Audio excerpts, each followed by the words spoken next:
Hai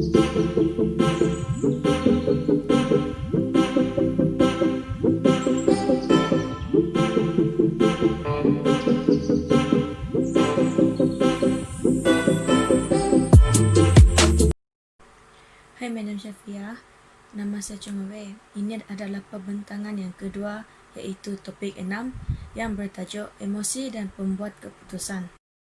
Apakah itu emosi? Emosi adalah apa-apa pengalaman sedar yang dicirikan oleh aktiviti mental yang sengit dan tahap keseronokan atau ketidakselesaan tertentu. Wacana saintifik telah melayan ke makna lain dan tidak ada konsensus mengenai tarifan.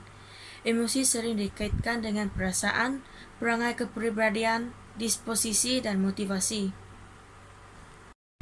Jenis-jenis emosi. Manusia mempunyai 6 emosi. Emosi pertama adalah marah, yang kedua adalah senyum, yang ketiga adalah sedih, yang keempat malu, yang kelima ketawa dan yang keenam nangis. Emosi ini pula terbahagi kepada dua, iaitu emosi positif dan emosi negatif. Emosi positif adalah rela, lucu, kegembiraan ataupun keceriaan, rasa ingin tahu, kebahagiaan, kesukaan dan rasa cinta dan kasih sayang. Manakala emosi negatif pula adalah kebimbangan ataupun kesedihan, rasa marah, kecurigaan, rasa cemas, rasa bersalah, rasa jengkel ataupun benci dan depresi. Seterusnya pula adalah apa maksud pembuat keputusan? Pembuat keputusan ialah proses penyelesaian masalah dengan memilih satu jalan ataupun tindakan antara beberapa alternatif, merupakan proses asas dalam pengurusan. Yang kedua, pembuat keputusan secara kualitatif tidak melibatkan maklumat berangka tetapi cenderung membentuk congkelan idea-idea. Di dalam topik ini pula terdapat sifat-sifat keputusan. Terdapat 3 sifat keputusan. Yang pertama adalah keputusan bersifat rutin. Keputusan bersifat rutin ini bergantung terutamanya kepada kriteria yang telah ditetapkan sebelumnya.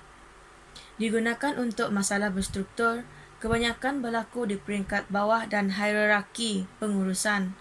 Yang kedua adalah keputusan bersifat adaptif. Keputusan bersifat adaptif ini perantaraan keputusan yang dirancang dan tidak dirancang, keputusan yang diambil mengikut keadaan. Yang ketiga adalah keputusan bersifat inovatif. Keputusan bersifat inovatif ini adalah penemuan, pengenalpastian dan penentuan masalah yang tidak berstruktur dengan pembentukan alternatif penyelesaian yang unik dan kreatif. Selain itu, ia juga melibatkan kumpulan profesional untuk membangunkan sesuatu yang tidak dijangka.